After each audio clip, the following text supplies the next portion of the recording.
అసలు Jurala source point తీసి మీరు శ్రీశైలంకి ఎందుకు మార్చడానికి కలిగినటువంటి సాంకేతిక కారణం ఏంది?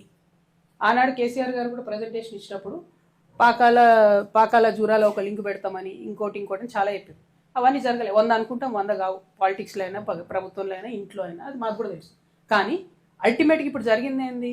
జూరాల నుండి శ్రీశైలంకి సోర్స్ పాయింట్ మారింది. ఎందుకోసం మారింది?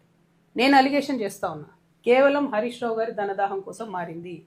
ఎక్కడైతే స్టార్టింగ్లో ఎల్లూరు అనేటటువంటి పంప్ హౌస్ ఉంటుందో ఆ pump house open pump house ఉండే, దాన్ని నేను అండర్ గ్రౌండ్ పంప్ హౌస్ చేయడంతో 1400 కోట్లకు ఎస్టిమేట్ పెరిగింది. దాంతో నష్టం ఏమైంది? ఆ పంప్ హౌస్ కింద ఉంటుంది, దాంట్లో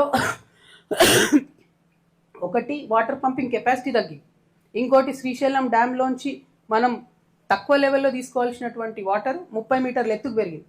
అంటే నిండుంటేనే తప్ప తీసుకోవడానికి ఉండదు, కింద లెవెల్లో తీసుకోవడానికి లేదు. అట్లా నష్టం. ఇంకోటి పంపింగ్ కెపాసిటీ నష్టం.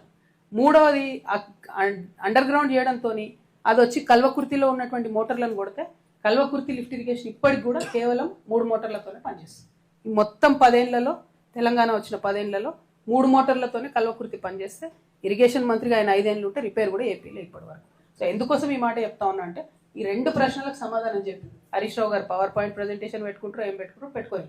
కాకపోతే ఇది అసెంబ్లీలో చెప్పే అవకాశాన్ని వదిలిపెట్టి వచ్చి కూర్చొని పార్టీ ఆఫీస్లో చెప్పడం అన్నది మాత్రం కేవలం ప్రజల్ని మభ్యపెట్టడం ఇది కరెక్ట్ కాదు.